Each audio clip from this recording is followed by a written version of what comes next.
다른 때 강의할 때하고 오늘은 좀 제가 즐겁네요. 괜히 시험 감독관이 돼서 그런가.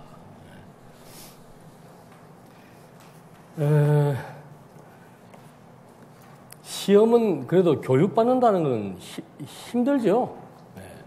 그냥 이렇게 예배 시간에 강의 듣는 거하고 이게 시험과 관련돼서 교육을 받는 거하고, 그리고 교회에서 보는 시험이라고 해서 무조건 다 100% 합격은 없습니다. 반드시 몇 사람은 떨어지게 되어 있습니다. 그 중에서 60세 이상은 뭐 거의 떨어지지 않습니다. 그러나 60세 이하는 오늘처럼 보니까 몇 사람들 안 보이는데 이거 체크 다 해주십시오. 지각, 제가 제일 싫어하는 게 출석. 출석은 기본입니다. 출석이 안 되는 사람은 아무것도 안 돼요. 부득이하게 미리 예고해가지고 병원에 입원하든지 뭐 내가 지금 비행기 타고 오고 있다라든지 이런 거 아닌다면은 출석은 아무리 레포트를 잘 써내도 출석은 안 됩니다. 그 다음에 저는 이번에 여러분들 그 아까 뭐 미리 써내신 거 있잖아요. 그걸 좀 읽어봤는데 그때 그거 보면서 좀 내가 느낀 게 여러분들 너무 그 레포트 쓰는 거에 신경 쓰지 마십시오. 그거 대충 써도 돼요. 그거 지금 해서 뭐 여러분들이 뭐 학자가 되는 것도 아니고 뭐 평생에 편지도 하나 안 써보시다가 지금 와가지고 뭐 쓰는 그런 형식적인 거는 저는 원치 않습니다. 그리고 특별히 60세 이상 되신 분들은 편안하게 앉아 계십시오. 참석만 하면 됩니다. 참석만 하면 되니까 편안하게 앉아 계시고 60세 이하 되시는 분들은 레포트를 낼 때 제가 지금 교환을 다 나눠드렸잖아요. 지금 강의를 들으시면서 항상 저는 강의할 때마다 핵심을 정리해 줍니다. 그것만 체크해서 그것만 이렇게 얻는 정도 이렇게 접속사만 집어넣어서 이렇게 간단하게 저는 또 길게 서술하는 거 잘 안 봐요. 그러니까 간단 명료하게 이 말은 뭐다 이것만 정확히 아셔서 하면 되니까 강의만 잘 들으시면은 누구든지 쓸 수 있는 그런 레포트고 강의만 잘 들으시면은 누구든지 학점이 나옵니다. 그러나 참석을 안 하시면은 그건 열애를 할 수가 없습니다. 그러니까 그렇게 하시고 여러분들은 지금 그 신임 그 투표를 다 끝나고 난 뒤에 제가 좀 개인적으로 여쭤봤으면 좋겠는데 투표가 다 돼가지고 내가 권사로 피택됐다, 장로로 피택됐다, 집사로 피택됐다 했을 때 마음에 뭐 어떤 거 없었어요? 뭐 각자 나름대로 저는 세례 받을 때의 그 온몸에 끼치는 소름을 지금도 잊을 수가 없습니다. 근데 이 뭐 하나님이 권사로 불렀다, 집사로 불렀다, 뭐 이렇게 장로로 불렀다 하는 것은 아마 여러분들의 그 생일보다 더 이게 아마 평생의 기억에 남아야 되는 그런 이제 중요한 날이라고 저는 생각이 됩니다. 그 본문에 보면은 그 요절이 나와 있습니다. 요한 1서 보라 아버지께서 어떠한 사랑을 우리에게 베푸사 하나님의 자녀라 일컬음을 받게 하셨는가. 우리는 일반인들하고 다르게 우리는 항상 하나님의 자녀다. 이게 이제 우리들만이 가질 수 있고 우리들만이 불려질 수 있는 호칭입니다. 그래서 오늘은 이 간단한 그 하나님의 사랑이 도대체 우리에게 어떻게 나타났는데 우리가 하나님의 자녀가 되었고 하나님의 자녀가 된다는 것이 도대체 나에게 얼마만큼 중요하고 의미 있는 그런 그 명칭이 되는가. 자녀라고 하는 거. 여러분들도 제일 가슴 가운데 뜨겁게 남아있는 게 누구예요? 다 자식 아니에요. 자식. 부부지간은 뭐 살다 보면 원수도 되고 하지만 자식은 뭐예요? 죽을 때까지 가슴에 품고 있습니다. 근데 우리가 지금 육신적인 부모가 육신적인 자녀를 일평생 마음에 안고 사는 것처럼 하나님도 우리가 하나님의 자녀이기 때문에 우리를 어디에요? 당신 마음에 가장 마음의 근본에 우리를 되새기고 눈동자로 늘 보살피고 계신다는 것. 이 하나님과 우리와의 관계. 이걸 이제 좀 서론적으로 말씀을 드렸습니다. 그래서 이번에 제가 2시간, 1시간에서 5시간 강의를 하는데, 제가 지금 몸 상태가 별로 안 좋아서 기침을 좀 할 거예요. 좀 바꾸려고 그러다가 이 특강이기 때문에 제가 막 기를 쓰고 지금 계속 약을 먹으면서 지금 이게 임하고 있습니다. 여러분도 같이 좀 긴장해서 같이 임해 보십시다. 이 직분론이라 그래가지고 그 직분에 대한 그 말의 뜻, 그 다음에 직분에 대한 그 원동력, 직분이라고 하는 것이 도대체 어떤 그 힘으로부터 주어졌는지, 그래서 거기에서는 직분의 원동력이라고 하는 것은 제일 중요한 것이 뭔가 하면은 내가 누구인지를 정확하게 아는 겁니다. 그 다음에 내가 누구인지를 알면은 내가 앞으로 봉사할 곳이 뭔가 하면 교회예요. 그래서 그 교회가 어떤 것인지 이걸 이제 먼저 분명하게 이해를 해야 되고, 직분의 원천은 뭔가 하면은 하나님이 우리들에게 지금 소명을 주셨어요. 여러분들에게 마음속에 지금 다 나를 지금 권사로 부르셨구나, 집사로 부르셨구나, 장로로 부르셨구나라고 하는 그 마음의 그 뜨거운 소명을 지금 하나님이 다 주셨을 거예요. 그런 소명이 없으신 분들은 사실은 일을 안 하시는 게 좋아요. 하면은 재미가 없습니다, 이거는. 그러니까 그런 뜨거운 마음들을 하나님이 주셨다는 거.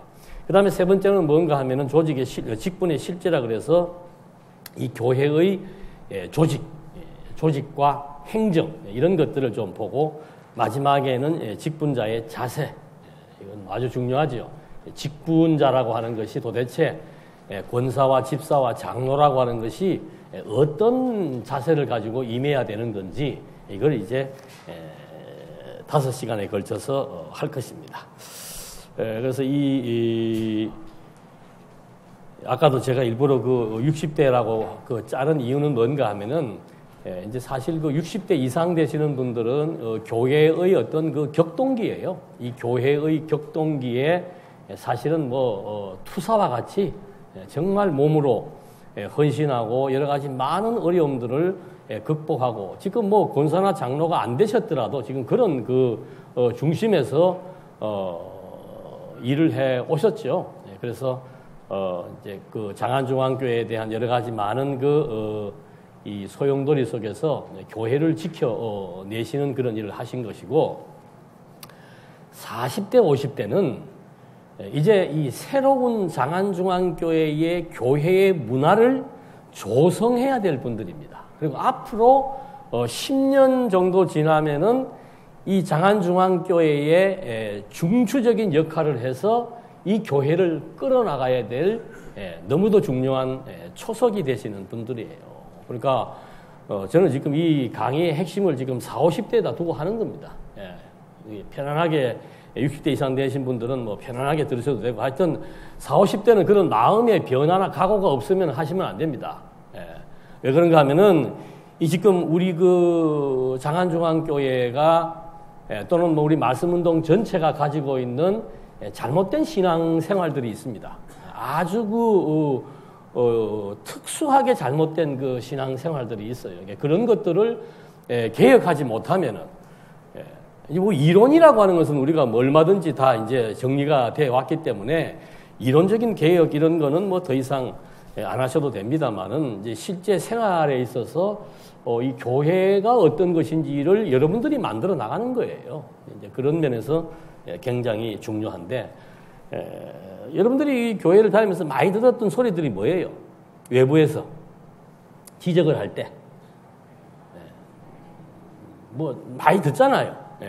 근데 그동안 우리가 그런 말을 귀담아 듣습니까? 안 듣습니까? 안 듣죠. 왜? 너희들은 뭘 모르니까. 그거 고질병입니다. 고질병.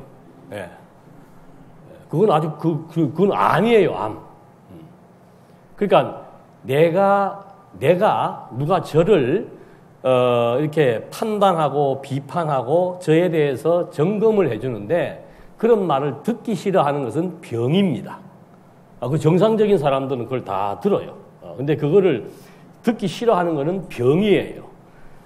그러니까 지금 우리는 이상한 그 말씀이라고 하는 그것을 포장해가지고 외부에서 우리에 대해서 지적해주는 사안들에 대해서 아예 귀를 닫아버린 거예요. 너희들은 다 무엇을 모르기 때문에. 그럼 제가 반문할게요. 그럼 말씀을 알면 그렇게 살아도 됩니까? 지금 주로 많이 듣는 소리가 뭔가 하면 첫째 뭐가 없다? 네, 사랑이 없다. 그 사랑이 없다 그러면은 아니야 사랑이 있어 이렇게 얘기해서는 안 돼요. 상대방이 느낄 때 사랑이 없다고 느꼈으니까 도대체 왜 그럴까? 우리가 어떻게 행동했기 때문에 또는 내가 가정에서 어떻게 행동했기 때문에 사랑이 없다 그럴까? 이렇게 들어가야 되는데 그걸 자꾸 변명하고 피해 가려고 그러면은 성장하지 않습니다.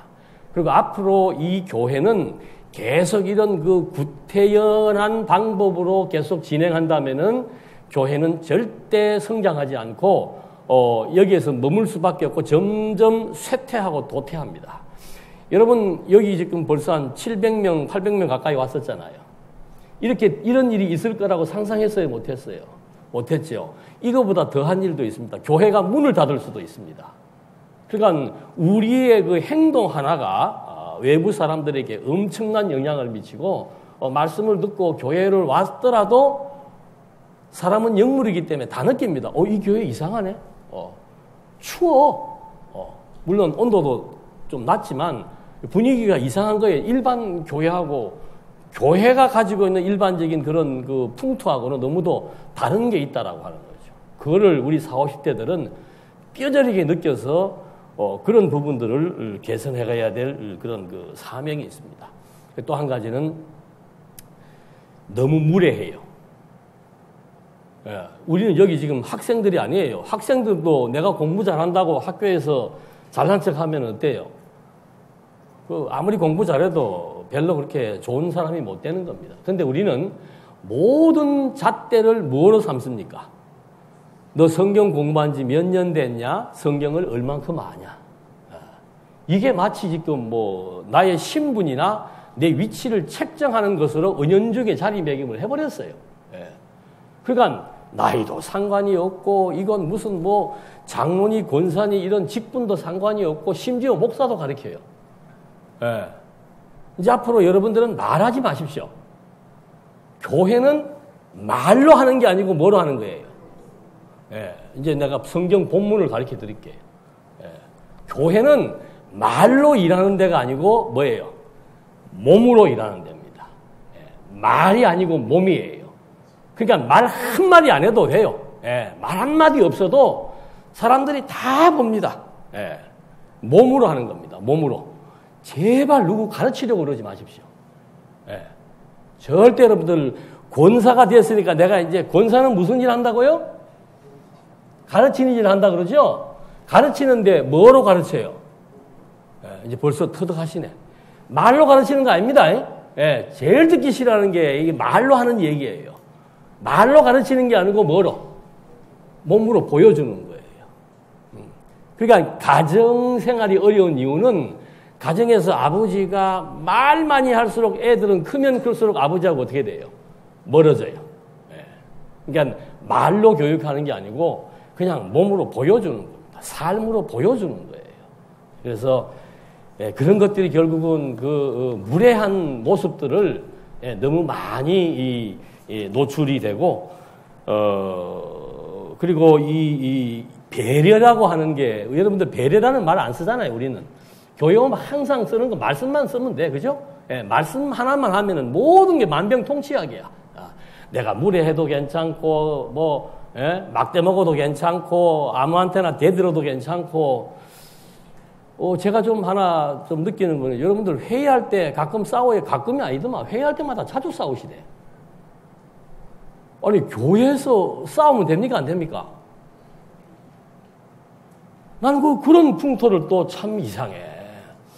목소리 이제 이게 무슨 전시 상황이 돼갖고 싸우는 건 어쩔 수 없지만은 교회에서 재직회를 하고 여전도회를 하고 운영위원을 하는데 왜 싸워요? 거기에 이권이 있는 것도 아니고 목소리 자체가 좀 톤이 높은 거하고 싸우는 거하고는 달라요. 이게 무슨 조금만 내 의견에 안 맞고 하면은 바로 올라가고 마치 밖에서는 안 그러신 분이 옛날 저희 때 보면은 멀쩡한 이렇게 양복 입고 있을 때는 아주 점잖아요. 근데 예비군복만 입혀놓으면 어떻게 해요? 아무 데나 가서 오줌 누고 이거는 의사하고 목사하고 다 필요 없어. 예비군복만 입혀놓으면 사람이 이상해져. 여러분들이 직장이나 가정에서는 안 그러시는데 여기만 오면은 어때요? 전투 모드로 바뀌어요. 이상하게 사람들이. 예. 그러니까 누가 무슨 말만 하나 하면은 그걸 쏴야 내가 똑똑한 사람이 되고 신앙이 좋은 사람이 되고. 이제 말하지 맙시다, 우리요. 예. 저도 여기서나 말하고, 이제는 말하는 교회는 이제 안 돼요. 예. 나빠요, 그거. 예. 그래서 그런 부분들, 회의할 때 싸우는 그런 것들, 그 다음에 너무 지금 대한민국이 왜 지금 이렇게 막 엄청난 지금 도덕적 문제가 발생을 하죠. 예. 도덕적 수준이 낮은 나라는 후진국입니다. 예. 도덕적 수준이 낮은 교회도 그건 건전한 교회가 못 돼요. 죄를 저지른 사람이 들어왔을 때 우리가 그 사람을 이해하고 포용을 할 수 있습니다. 그 사람이 잘못을 인정을 할 때. 그러나 성도들이 공공연하게 잘못을 저지르고 범죄를 저지르고도 왜? 어쩔래? 너는 죄 없냐? 이거는 아니에요. 교리적으로 뭔가 우리가 지금 잘못 배워서 그래요. 그래서 이게 너무도 기본적인 거를 지금 이럴 때 교육을 해야 된다는 것이 저도 물론 마음이 아픕니다만은 하여튼 우리가 이런 그 문제들을 좀 정확하게 인식을 해서 우리 그 40, 50대의 이번 직분자들은 사명을 가져야 됩니다. 사명을 가지고 이 교회의 새로운 문화를 창출하지 않으면은 안 된다라고 하는 거. 제가 좀 신령해요. 그래서 뭘 잘 보는데 저는 한 2, 3년 지나면은 여기 교인들이 엄청 몰려올 거예요. 이 길 건너에 지금 아파트를 짓고 있습니다. 우리가 얼마만큼 이렇게 잘 교회 용어로 말하면 전도고 사회 용어로 말하면 홍보예요. 그런 전략 다 필요합니다. 우리는 뭐든지 다 필요 없어. 뭐만 있으면 돼요? 말씀만 있으면 돼. 이제 그런 소리도 하지 않나. 지겨워 죽겠어. 이제 그런 소리 하는 거. 옵니다. 반드시 여기 오게 돼 있어요. 그럼 이제 그분들에게 뭘 보여줄 건가? 그런 것들을 이제 정말 지금부터 정확하게 우리가 이렇게 잘 이렇게 몸으로부터 익혀놓지 않으면은 교회는 이제 퇴락하게 되어 있습니다. 그래서 60세 이상 되신 분들은 그동안 해왔던 경륜을 갖고 계속해서 앞에서 선배로서의 역할을 해주시면 되고 우리 40, 50대는 이제 정신 개조를 이 신앙적 개조를 해야 돼요. 완전히 바꿔야 돼요. 그동안 가지고 있던 그런 구습들 완전히 버리셔야 되고 그래서 그런 것들을 좀 서원적으로 말씀을 드렸고 이 직분이라고 하는 말 뜻도 여러분 이 직분이라는 뜻이 그렇게 강한 뜻인 줄은 아마 여러분들이 아마 이제 오늘 좀 새롭게 각인이 될 거예요. 직분이라고 하는 것은 뭔가 뭐 구약 신약 나와 있는데 간단하게 말씀드리면은 마땅히 해야 될 일이에요. 직분은 뭔가 마땅히 해야 될 본분이에요. 예. 뭐 해도 되고 안 해도 되고 그런 말 없습니다. 그거는 직분을 안 받은 사람들은 해도 되고 안 해도 돼요. 그러나 직분자는 마땅히 당연히 해야 될 일, 무슨 일? 집사를 받았으면 집사의 일, 권사의 일, 장로의 일을 해도 좋고 안 해도 좋은 게 아니고 이거는 당연직입니다. 마땅히 해야 될 일이라고 하는 거. 그리고 또 한 가지는 뭔가 하면은 이제 그 마땅히 해야 될 일들이 일반적인 데서보다도 먼저는 이 교회에서 시행되는 겁니다. 그래서 교회에서 맡은 일이나 의무를 수행하는 거. 그러니까 특별히 무슨 일들인 거는 나중에 이제 그 실제를 할 때 권사, 장로, 집사의 일들을 이제 할 때 말씀을 드리고 이 책 이거 잘 나와 있네요 보니까. 그동안 우리는 우리 안에서 만들어진 책 외에는 안 보죠. 완전 음물한 개구리야. 우리 책이 나쁘다는 얘기가 아니고 다른 책들도 좋은 책들 많아요. 기독교는 우리만 지켜나가는 거 아니에요. 얼마든지 많으신 우리 선배들, 목사님들, 교회들 목숨 바쳐가면서 진리 지켜오는 데가 100년 동안 한국이 그렇게 해온 겁니다. 그러니까 그 여기도 보면 이제 그런 얘기들이 많이 있는데 하여튼 그 직분이라고 하는 것은 마땅이라는 거 잊어버리지 마십시오. 마땅히. 그리고 그 마땅이라고 하는 것이 교회에서 맡은 일. 그러니까 그동안 여러분들은 뭐 교회가 나에게 무엇을 해주는가 교회가 이렇고 저렇고 불평불만들 할 수 있단 말입니다. 일반 성도님들은 교회가 왜 이래? 뭐 이렇게 할 수는 있지만 이제 직분을 맡은 사람들은 내가 교회를 위해서 무엇을 할 건가? 바뀌어야 돼. 의식이 바뀌어야 됩니다. 그동안은 교회가 성도들을 위해서 뭘 어떻게 해줬고 교회가 교인들을 위해서 무슨 혜택을 베풀고 뭐를 이렇게 해줘야 되는지에 대한 관심을 가졌다면은 이제는 180도 전환이에요. 내가 교회를 위해서 마땅히 해야 될 일이 뭔가. 이제 생각이 바뀌지 않으면은 안 됩니다. 그래서 저는 조금 이제 조바심도 나고 두려움도 나는 게 5시간 강의가 끝나고 나면은 더 불타가지고 목숨을 걸 사람들도 있고 어떤 사람들은 이제 미리 포기해가지고 아이고 나는 이거 도저히 보니까 이거 뭐 집 사고 권 사고 이 장로가 이 장난이 아니네. 나 지금은 못하겠다라고 하고 뭐 1년이고 2년이고 연기하는 사람도 아마 생길 거예요. 저는 뭐 하시지 않겠다고 하시는 분들에 대해서는 막지 않습니다. 그러니까 이거 한번 잘 들어보시고 여러분들 마음을 여러분들 스스로가 좀 확인해 볼 필요가 있습니다. 그래서 그런 여러분들이 피택을 받았을 때 정말 무슨 생각들을 가지고 계셨는지 그리고 내가 과연 정말 내가 교회를 위해서 이 모든 집은 다 섬기는 직입니다. 봉사직이에요. 그러니까 교회를 위해서 내가 헌신하고 희생하는 겁니다. 다른 거 아무것도 없어요. 뭐 즐거울 거 아무것도 없습니다. 그러니까 막 죽도록 교회를 위해서 희생하고 헌신. 시간도, 몸도, 경제도 다 투자하면서 어린 성도들을 섬기는 게 직분자들이에요. 그러니까 이건 뭐 명예하고는 아무 상관도 없습니다. 그러니까 도리어 늘 욕먹는 자리, 일하고도 누가 알아주지 않고 자꾸 지적을 받는 자리, 힘든 자리예요. 그러니까 그런 이제 일 자체가 그렇게 쉽지 않고 정말 마땅히 할 일을 해야 되는데 마땅히 할 일을 하려면은 제일 중요한 것은 뭔가 하면은 자기의 자존감이 있어야 되는 거예요. 자기 자존감이라고 하는 것은 내 스스로 나를 사랑하고 또 스스로 품위를 지키고 자기를 존중하는 것. 내 스스로 나를 존중하고 품위를 지켜나가는 이런 것이 이제 자존감입니다. 근데 그 자존감은 우리 애들도 그렇잖아요. 애들이 자존감이 있는 애들하고 없는 애들의 차이는 뭔가 하면은 부모들로부터 어릴 때부터 인정을 받고 사랑을 받은 애들은 자신감이라고 하는 게 생기고 어디 가도 기가 안 죽습니다. 그리고 굉장히 긍정적이고 도전적이고 진취적이에요. 근데 부모로부터 어릴 때부터 계속 핀잔을 받고 인정을 받지 못하고 사랑을 받지 못하고 칭찬을 받지 못하면은 그 다음에는 피해의식이 생기고 열등감이 생기고 자신감이 없어지고 무슨 일을 할 때도 어떤 일을 선택할 때도 굉장히 낮은 수준에서 선택을 합니다. 이게 자기 비하를 많이 해요.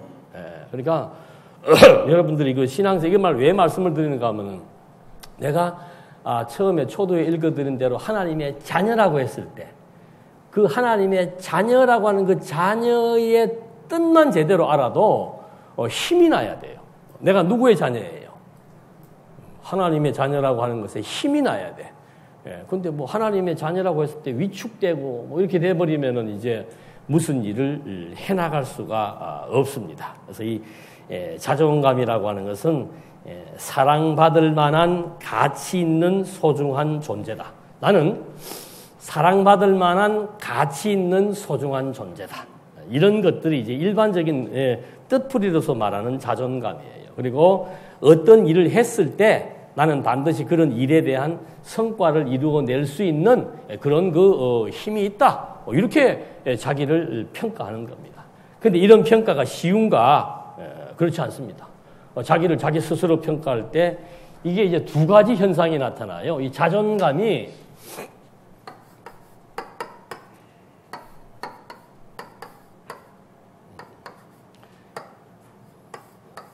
이 자존감이라고 하는 것이 잘못 형성돼 버리면은 이제 완전히 우월의식에 빠져버립니다. 이런 사람들도 이것도 병이에요. 자기가 막 공주인 줄 알고 자기가 왕자인 줄 알고 막 자기는 막 하면은 안 되는 줄 없는 건 줄 알고 이제 이렇게 너무 오바되는 경우도 있고 반대로 이제 자존감이 낮게 되면은 피해 의식이 생깁니다. 상대방은 뭐 그런 식으로 얘기한 것도 아닌데 그냥 웃자고 얘기했는데 날 욕했다고 생각을 하고 괜히 이제 열등감을 갖게 되고 이런 경향들이 많습니다. 그래서 우리가 자식이 부모로부터 인정과 사랑을 받게 되면은 그 아이는 굉장히 이렇게 자존감이 생기는 것처럼 우리 성도님들은 누구로부터 받는가? 우리는 누구의 자녀라 그랬습니까? 하나님의 자녀이기 때문에 누구로부터 인정을 받아야 되겠어요? 하나님으로부터 인정. 그러니까 하나님으로부터 인정을 받았을 때 주어지는 자존감, 이거는 세상이 감당을 못합니다. 여러분 다윗이 하나님으로부터 인정을 받고 기름 부음을 받았잖아요. 17세 때인가 어릴 때. 그런데 유대인들이 전부 골리앗 앞에서 그냥 막 벌벌벌 기고 두려워 떨면서 싸우러 나가지도 못하고 있을 때 누가 나가요? 다윗이 혼자 물맷도 들고 나갑니다. 그 심리가 뭐겠어요? 자존감이에요. 나는 하나님께서 나를 뭐 했다? 지명했다.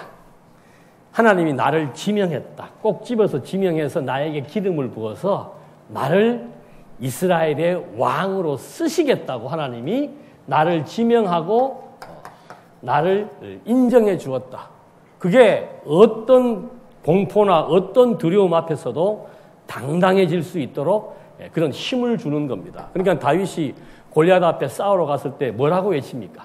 너는 칼과 창을 의지하고 나왔지만 나는 뭐로 나간다 그랬어요? 여호와의 이름으로. 그 뜻이 뭡니까? 나는 하나님이 인정해 준 사람이야. 그 소리예요. 우리는 하나님의 자녀다. 나는 하나님이 인정해 준 사람이다. 그런 자존감, 자긍심, 자신감 이런 것들이 이제 어떤 일을 맡을 때 제일 중요한 겁니다. 그러니까 우리가 그런 말은 늘 들어왔잖아요. 집사의 일도 권사의 일도 누가 하게 해야. 그럼 하나님이 하게 해야 되니까 우리는 어떻게 하고 있으면 되겠어요? 예? 많이 이제 앉아있으면 뭐 해라 그러면 뭐 해볼까 그러고 말하라 그러면 말고 그거 아니에요. 하나님이 우리를 불렀을 때는 반드시 뭘 줍니까? 그 일을 하고 싶은 마음의 열정을 갖도록 또는 어떠한 위기와 어려운 상황 앞에서도 당당히 맞설 수 있는 그런 자존감과 자신감을 주신다 이 말입니다. 이게 없이는 아무것도 할 수 없습니다. 왜? 교회의 일꾼 된다는 그 일꾼이 이거 힘든 일이에요. 보통 일이 아니에요. 세상 일은 내가 열심히 일을 하면 뭐가 생겨요? 돈이 생기잖아. 그리고 돈의 힘이 지탱하게 만드는 거예요, 사실은. 열심히 내가 일한 만큼 돈이 들어오니까 힘들어도 돈을 벌기 위해서 한단 말이에요. 근데 교회의 일은 마땅한 일인데 죽도록 충성을 해도 머니 생깁니까? 안 생깁니까? 안 생겨요. 그러니까는 그런데 가치를 두고 만약에 일을 하거나 사람들의 어떤 칭찬이나 사람들로부터 주어지는 인정을 받고 하려면은 이 일은 힘든 일이에요. 그러니까 사람을 의식하면 안 돼요. 성도의 자존감은 하나님이 주시는 이 힘, 하나님의 인정하심, 하나님의 지명하심, 하나님의 부르심, 이거로부터 늘 우리는 충족된 마음의 무장이 이루어지지 않으면은 이 일은 하기 힘듭니다. 누가 뭐 등 두드리면서 인정해주지 않아요, 사람들이. 아이고, 수고했습니다. 말 한마디면 끝나는 거예요.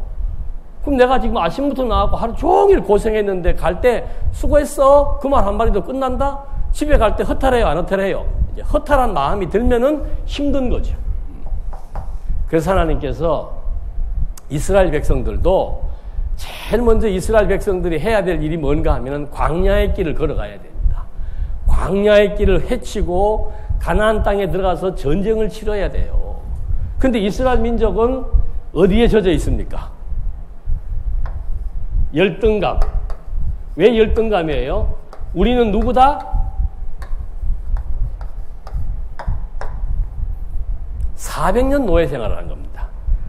거기에 이 사람들이 무슨 자존감이, 노예가 무슨 자존감이 있어요? 노예가. 완전히 피해의식, 열등감. 그러니까 자기 민족들끼리 싸우잖아요. 자기 민족들끼리. 뭐 별말 안 해도 막 분노하고, 별말 안 해도 삐지고.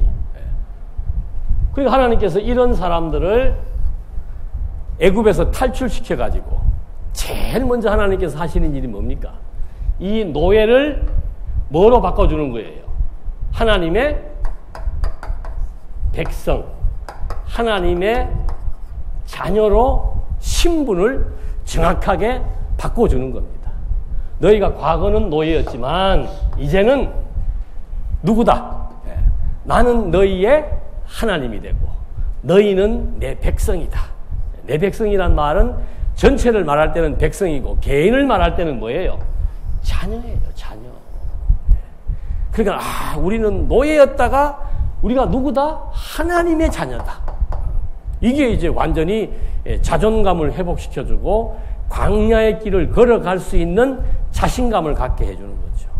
근데 보십시오. 자존감이 확립되지 않는 사람들은 무슨 일이 발생하는가 하면은 하나님이 광야로 딱 데리고 들어와가지고 한 2년쯤 지난 다음에 가데스 바네아에서 가나안 땅 정탐을 시키잖아요. 12명이 가가지고 10명이 뭐라 그럽니까? 노예 생활에 찌들어버린 하나님의 자녀다, 하나님의 백성이라는 말의 의미를 알지 못하고 거기에서 자존감이 되살아나지 못했던 10지파의 우두머리들은 완전히 피해의식, 패배의식에 젖어가지고 그 땅을 갈 수 없다고 얘기합니다. 2명만 나는 너희의 하나님이 된다라고 하는 그 말의 의미를 깨달은 거죠. 여호수아 갈렙이에요. 그러니까 자존감을 가지고 있다. 하나님으로부터 인정되었고 하나님의 자녀라고 하는 그 말의 의미를 알고 모르고는 어떤 상황을 분석하고 해석하는 것이 정반대로 나타난다 이 말이에요. 그러니까 자존감, 하나님과의 관계를 정확히 이해하지 못했던 패배의식에 젖어 있는 20세 이상 된 사람들을 어떻게 하는 거예요? 가나안 땅 못 들어가게 하는 거예요. 그런 패배의식 가지고, 그런 열등감 가지고는 가나안 땅에 가서 전쟁을 치를 수가 없는 거예요. 그래서 20세 이하 된 자들은 교육을 하면 바뀔 수가 있죠.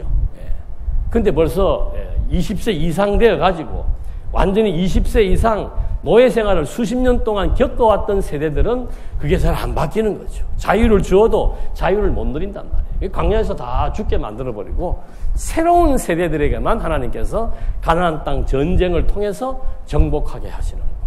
그만큼 여러분들 우리 그 하나님으로부터 인정받고 하나님의 자녀로 부름을 얻는다는 하나님이 주시는 자존감. 이거는 그래서 성경에 세상이 감당할 수 없다 그러잖아요. 사도 바울 보십시오. 완전히 사회적인 신분이 높은 위치에 있다가 완전히 저 밑으로 추락해 버립니다. 그래도 바울은 뭐가 있는 거예요? 세상이 감당할 수 없는 그런 신앙, 그게 하나님으로부터 주어진 자존감이라 그 말이죠. 그걸 우리는 신앙심이라고 얘기하기도 하는 겁니다. 그러니까 그런 상황. 또 보십시오. 베드로서에도 잘 나와요. 성경에 대부분 다 그래요. 처음부터 하나님이 어떤 상황을 주어놓고 그 상황을 바꾸고 그 사람들에게 힘을 주고 또는 그 불의와 싸우고 할 때 하나님이 제일 먼저 하시는 일이 뭔가 하면은 너희들의 정체가 뭐냐 그걸 바꿔놓습니다. 초대교회 때 굉장히 힘들었다 그랬죠? 나그네. 이거는 동네 사람들로부터도 무시받고 쉽게 얘기하면 원주민의 텃세예요. 외부에서 떠돌이 생활 하던 사람들이 지금 아시아의 남의 땅에 와가지고 쭈삣쭈삣거리고 거기다가도 또 이상한 신흥 종교를 믿고 있다? 그러니까 동네 사람들로부터 배척을 당하고 무시를 당하고 심지어는 땅까지 빼앗기고 그리고 전부 경멸의 대상으로 돼 있는 그런 사람들입니다. 나그네라는 것이 그냥 집도 절도 없는 그런 차원이 아니고 그 동네에서 완전히 소외된, 완전히 무시받고 버림받고 재산까지도 빼앗기는 그런 상태에 있는 사람들을 나그네라 그러는 거예요. 근데 이 사람들이 지금 당하고 있는 불같은 시련, 이거를 지금 극복시키려고 할 때 베드로가 뭐라고 얘기합니까? 베드로가 집에 가서 한번 베드로서 1장, 2장 한번 읽어보십시오. 뭐라고 얘기하는가 하면은 너희는 하나님의 택하심을 입은 자다. 거의 유사한 얘기들이에요. 너희는 하나님의 백성이란 말과 너희들은 세상 사람들이 너희들을 볼 때 손가락질하고 경멸하고 차별하고 무시하는데 너희는 누가? 하나님의 택하심을 입은 자들이라고 말합니다. 그리고 너희는 하나님의 사랑을 입은 자다. 이런 표현들이 이제 베드로서 1장, 2장에 나타나겠네요. 거기 각주로 다 달아놨어요. 그래서 뭐 택하신 족속이라고 얘기하기도 하고 왕 같은 제사장이라고 얘기하기도 하고 너희는 하나님의 소유다라고 얘기하기도 하고. 그러니까 일반적으로 봤을 때는 노예였고 나그네지만 하나님은 노예와 나그네를 어떻게 평가하는가? 내 자식으로, 그리고 내가 택한 자로, 그리고 내가 사랑하는 자라고 하는 그런 이제 하나님의 표현을 통해서, 그리고 너희들은 결국은 하나님으로부터 칭찬과 위로와 존귀를 얻을 자들이다. 그러니까 존귀한 자라 그 말입니다. 이 정반대예요. 세상에서는 무시받고 세상에서는 멸시받고 차별을 받았는데 하나님에게는 존귀한 자로 평가를 받는다는 거죠. 이게 베드로가 성령의 감동을 통해서 아시아에서 정말 버림받은 사람들에게 던져준 메시지입니다. 이게 그들로 하여금 시련을 견디게 만든 거예요. 그러니까 여러분들 그 교회에 봉사하려면 힘이 있어야 돼요. 힘이. 그건 무슨 힘인가? 신앙의 힘입니다. 신앙의 힘. 하나님이. 그러니까 자, 이게 이제 우리의 내면 상태의 변화를 의미하는데 여기서 중요한 주어가 뭐였습니까? 그러니까 하나님이 어떤 분이신지에 대한 확신만 있으면은 사람에 대한 평판이나 평가가 두렵지가 않아요. 아무렇지도 않아요. 누가 날 뭐라고 얘기하든 정말 중요한 부분은 하나님이라는 거죠. 왜요?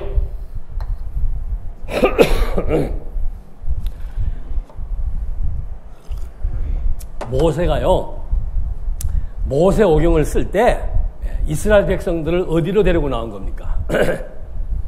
광야로 데리고 나와가지고 모세오경을 쓴 거예요. 그러면 자, 광야에서 처음 백성들 불러내가지고는 너희는 하나님의 백성이다. 노예에서 하나님의 백성이라고 말해주고, 진짜 제대로 된 글을 쓸 때는 모세가 하나님을 무엇으로 소개하고 있습니까? 모세가. 성경 제일 먼저 나오는 게 뭐예요? 창조잖아요. 노예 생활했던 유대인들에게 자, 하나님으로부터 인정을 받는다, 하나님의 자녀다, 하나님의 택하심을 입는다, 이게 최고다.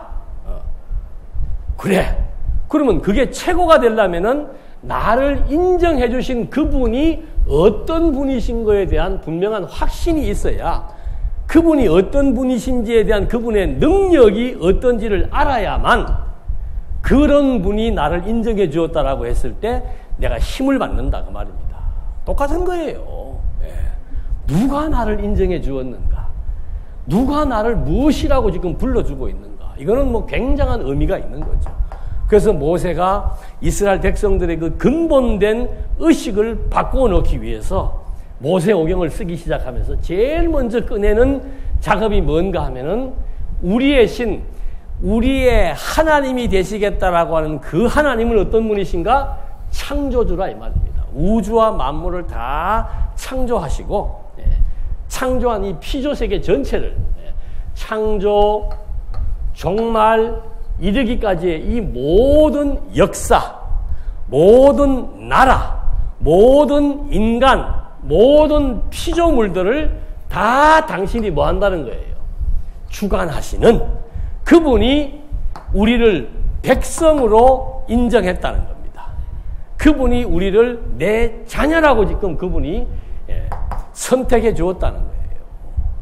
이게 유대인들의 의식을 바꿔놓는 겁니다. 우리는 뭐 그동안 뭐 계속 이제 원리적인 공부를 해왔기 때문에 하나님의 언약대로 어디에 갔다가 하나님의 언약대로 번성했다가 하나님의 언약대로 이제 그런 거 원리적인 것은 이해를 했습니다만은 이게 좀 더 깊이 들어가서 수평적으로 수직적으로 입체적으로 성경을 보게 되면은 왜 성경에서 제일 먼저 하나님께서 창조 얘기를 했을까? 왜 이스라엘 백성들 모세가 광야에다가 갖다 놓고서는 그 백성들에게 창세기로부터 시작해서 계속 하나님이 어떤 분이신지에 대한 소개를 할까? 여러 가지 많은 의미가 있습니다만은 그 의미 중에서 한 가지는 뭔가 하면은 이스라엘 백성들이 누구로부터 어떤 평가를 받고 있는지 그걸 정확히 제시해주고 있다 이 말입니다. 우리 하나님 믿는 사람들이잖아요. 가장 무서운 평가는 뭐 자식이나 남편이나 아내나 친구도 있지만 정말 무서운 평가는 하나님이에요. 10,000,000명이 나를 인정해주면 뭐합니까? 하나님이 나는 너를 모르겠다 그러면 끝나는 거예요. 예. 그렇잖아요. 예. 마지막에 심판대 가가지고 예. 다 이름 부르는데 제 이름은 안 불러요. 그럼 어떻게 되는 거예요? 예? 내가 뭐 세상에서 대통령을 하면 뭐하고 총리를 하면 뭐하고 재판관을 하면 뭐하고 재벌이면 뭐합니까? 마지막 가서 하나님께서 이름을 부르는데 내 이름이 없다? 그 끝나는 거예요. 그래서 이 창조주에 대한 소개를 한다라고 하는 것은 그만큼 이스라엘 민족들에게 나는 너희의 하나님이 되겠다라고 했을 때 그 하나님이 어떠한 분이신지를 정확하게 알게 해주는, 그래야만 이분이 나를 어떻게 평가하고 나를 어떻게 바라보고 나를 얼마나 사랑하시는지가 절실하고 절감할 수 있는 관계가 되는 거죠. 그래서 여러분, 하나님 안다라고 하는 것은 그냥 이론적인 지식이 아니에요. 하나님은 여호와이십니다. 왜 언약대로 이루시고, 그건 뭐 일반적인 그 원리적인 공부하면 다 알아요. 근데 실제로 그런 원리를 이해하고 계시는 분들이 하나님을 믿는 것은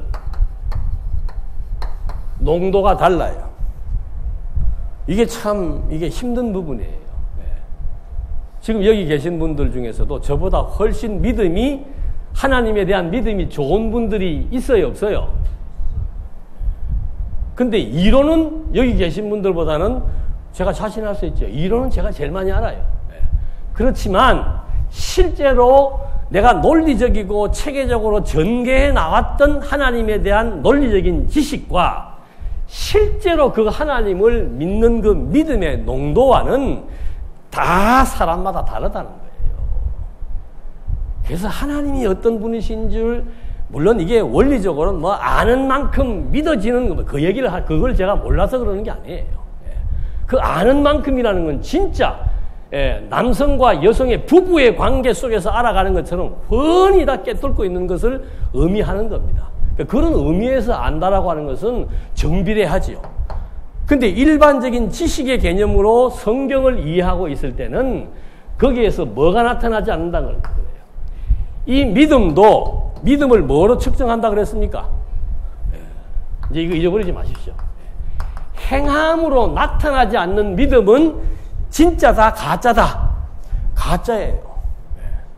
그러니까 여러분들이 제 믿음을 측정을 하시려면은 내가 살아가는 거 보면 저 친구는 믿음이 꽤 있구나, 없구나. 내가 여러분들에게 전달하고 있는 이 지식의 내용하고 상관없습니다. 제가 그래서 말씀드리잖아요. 그 하나님을 믿지 않는 사람들 중에서도 종교학 교수들이 있습니다. 뭐 서울대 종교학 교수 그러면 뭐 대단한 사람들이에요. 그 사람들이 가지고 있는 기독교에 대한 지식은 우리보다 능가합니다. 굉장히 학문적으로 기독교에 대해서 해박한 사람들이에요. 그런데 하나님을 안 믿습니다. 우리는 이런 오류에 빠지면 안 돼요. 내가 30년 신앙생활 했다라고 해서 내 믿음이 대단하다? 그렇게 제가 말하지 말라고 그러잖아요. 말 한마디 안 해도 그 사람의 믿음은 뭐로 측정하는 거예요? 행동으로 측정합니다. 행동으로. 더 쉬운 말로 하면은 몸으로. 여러분, 영적 예배가 뭐예요? 영적 예배가. 영적 예배가 뭡니까? 너희 뭐를? 영적 예배 그러면 뜻분별만 생각이 나지. 그 앞에 뭐라 그래요? 산제사는 뭐가 산제사예요? 너희의 뭘 드리는 거예요? 몸을 드리는 거예요. 몸이 비록 뭐 병들고 좀 시원치 않아도 몸으로 드린다는 것은 뭡니까? 우리의 머리와 행동 전체를 다 말하는 거예요. 내 생활, 내 인격 전체를 말하는 겁니다. 인격이라고 하는 것은 내면적인 것만 말하는 게 아니에요. 그 사람의 행동, 말, 표현, 그게 다 종합해서 인격이라고 말하는 거죠. 그 예배라고 하는 것은 몸으로 드리는 거예요, 몸으로. 그동안 한동안 우리가 무슨 오리에 빠졌나 하면은 무슨 뭐 창세기는 뭐 주제가 이거 많이 아는 게 마치 내 믿음이 대단히 좋은 걸로 착각을 하더라고요. 왜? 근데 그게 다 허위 지식이라. 뭐 보니까? 행동 보니까.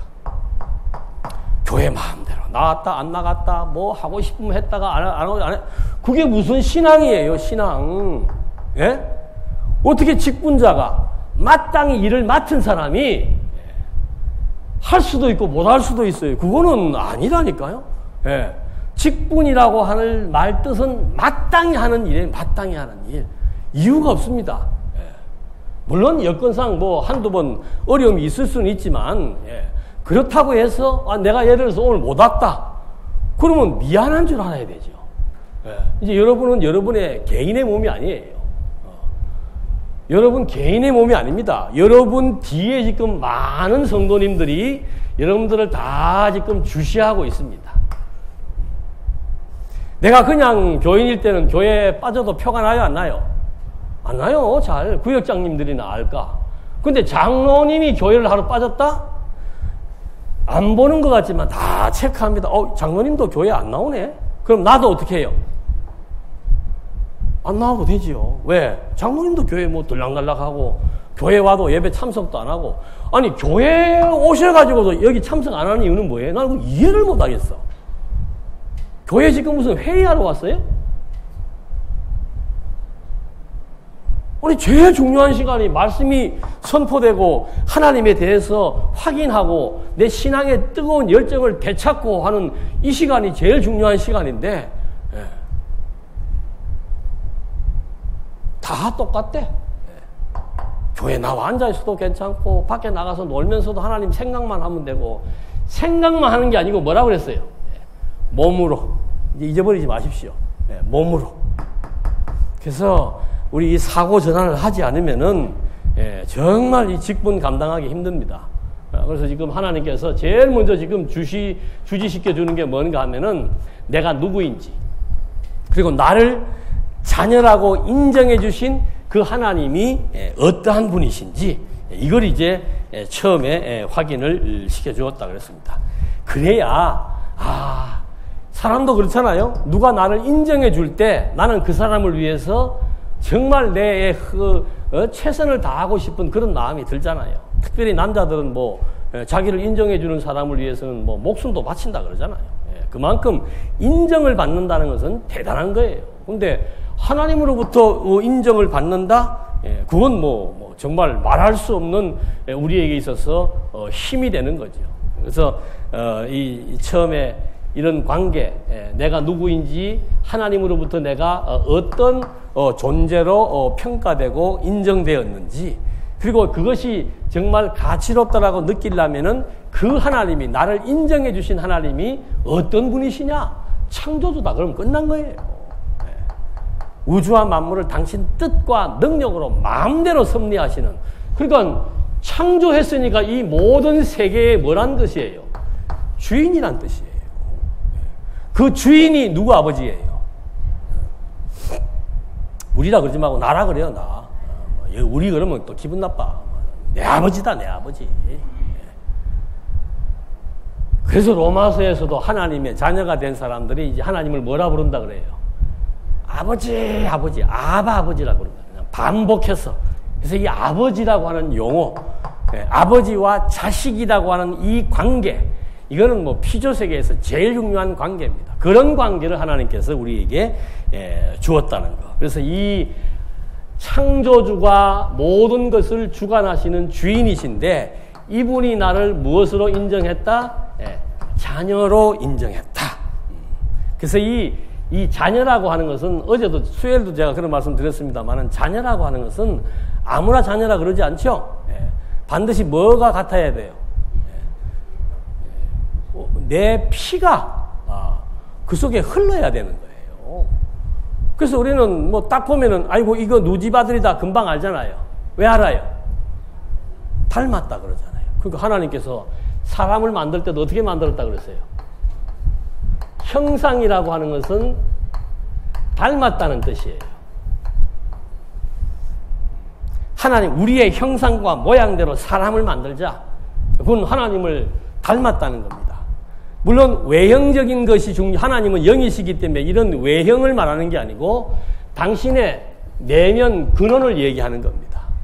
그러니까 하나님을 닮게 하기 위해서 우리 피조세계도 부모가 자식을 놓는다는 것은 부모의 DNA 생명이에요. 그 생명의 씨가 들어간 걸 말하는 겁니다. 그러니까 하나님도 사람을 만들 때 당신의 형상 따라 만들기로 했는데 그 형상 따라 만든다는 그 방식이 뭔가 하면은 당신의 뭘 집어넣는 거예요?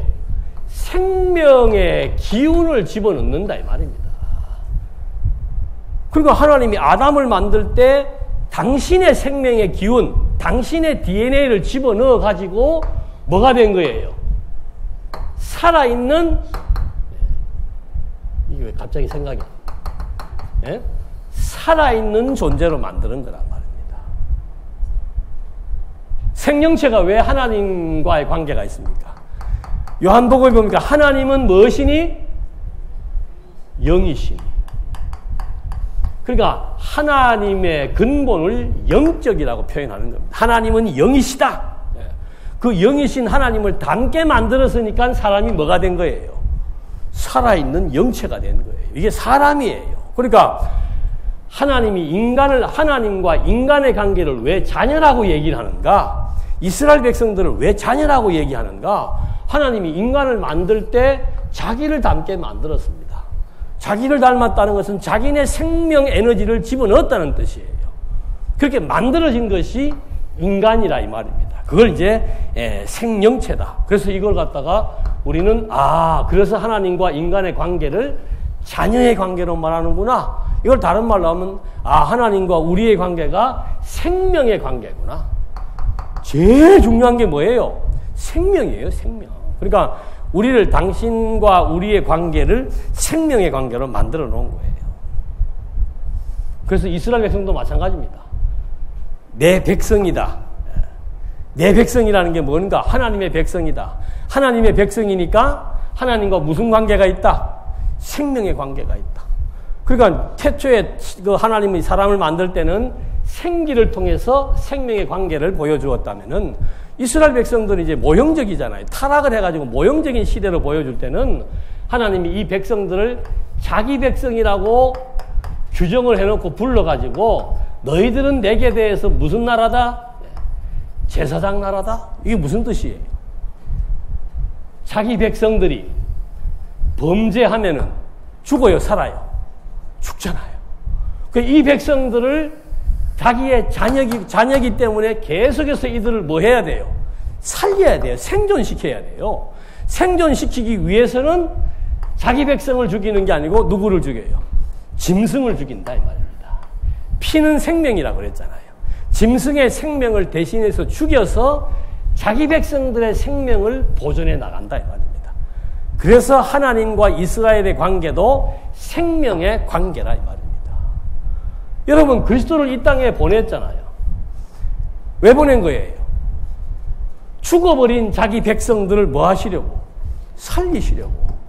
그래서 누구를 죽인 거예요? 당신이 직접 죽으시고 당신이 직접 살아나신 거예요.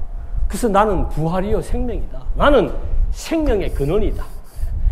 하나님이 세상을 이처럼 사랑하사 독생자를 주었는데 이는 저를 믿는 자마다 무엇을 얻는다? 영원한 생명을 얻는다 이 말이죠. 우리가 지금 누구예요? 하나님의 자녀잖아요. 하나님의 자녀라는 이 말은 그냥 일반적인 개념의 어떤 자녀 이런 거 아니에요.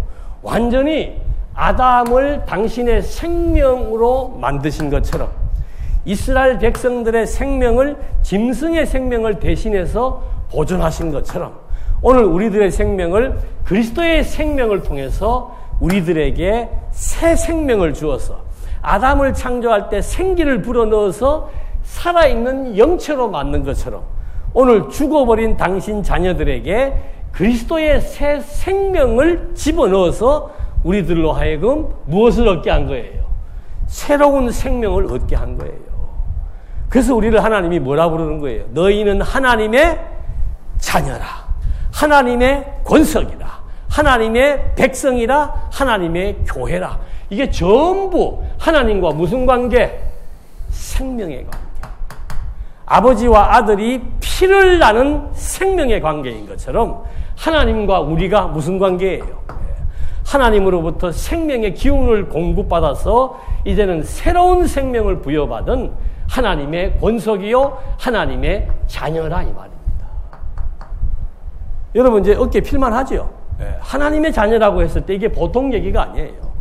당신의 생명을 지불하면서 우리를 살려낸 그런 하나님의 자녀를 의미하는 거죠.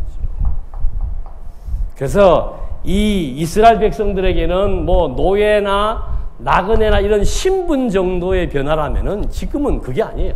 생명 자체를 바꿔버린 거예요. 당신의 생명, 당신의 피로 우리에게 수혈을 해줘가지고 그냥 우리의 죽은 피 다 빼버리고 그리스도의 살아있는 생명의 피를 공급해서 다시 소생시켜 놓은 것이 우리들이다 이 말입니다. 그러니까 하나님께서 이 피조세계에서 가장 관심 두는 게 누구겠어요? 개인적으로는 당신 자녀고 어떤 집단으로 말할 때는 그거를 하나님의 교회라고 얘기한다 이 말이죠. 그래서 하나님이 가장 가치롭게 이 지상에서 가장 가치롭게 여기는 집단, 모임 그런 그룹을 우리는 교회라고 얘기합니다. 왜? 교회는 그리스도로부터 주어지는 생명을 얻은 사람들이 모여있는 집단이기 때문에. 그래서 교회가 가장 소중한 거예요. 그래서 하나님께서 우리를 교회의 멤버로 부르셔서 이 교회를 섬길 수 있는 뭘 주셨다고요? 직분을 준 거예요. 그러니까 여러분 우리는 보이는 성도를 섬기지만 실제는 누구를 섬기는 거예요? 이게 하나님을 섬기는 거라니까. 그래서 여러분들이 실제 지금 예를 들어 주방에서 밥을 했다. 오늘 점심 맛있게 먹었단 말이에요. 근데 사실은 그 주방에서 밥하는 그 일이 직접적으로는 성도를 섬기는 일이었지만 근본적으로는 그게 무슨 일이에요? 하나님의 그리스도의 몸된 교회를 섬기는 일이다 이 말입니다. 그래서 우리가 하는 일 자체가 이게 그냥 밖에도 똑같이 가난한 사람들에게 밥 퍼주는 사람들이 있습니다. 그것도 좋은 일이에요. 그러나 교회 성도들을 위해서 하는 일이라고 하는 것은 이건 더 가치롭고 의미 있다라고 하는 거죠. 근데 밖에다가는 왜 하는가? 그 밖에 있는 사람들 중에서도 하나님의 백성이 있어요, 없어요? 있다는 거죠. 우리는 그걸 모르는 거예요. 그래서 우리는 이웃들에게도 계속해서 사랑의 수고와 희생을 통해서 그들로 하여금 하나님의 이 메시지를 듣고 소생하는 역사, 이게 이제 하나님께서 우리들에게 주신 권사와 집사와 장로와 목사의 이런 사명을 통해서 이런 직무를 통해서 이런 멋있는 사역을 하나님이 감당해 나가신다라고 하는 것. 조금 쉬었다 하시겠습니다.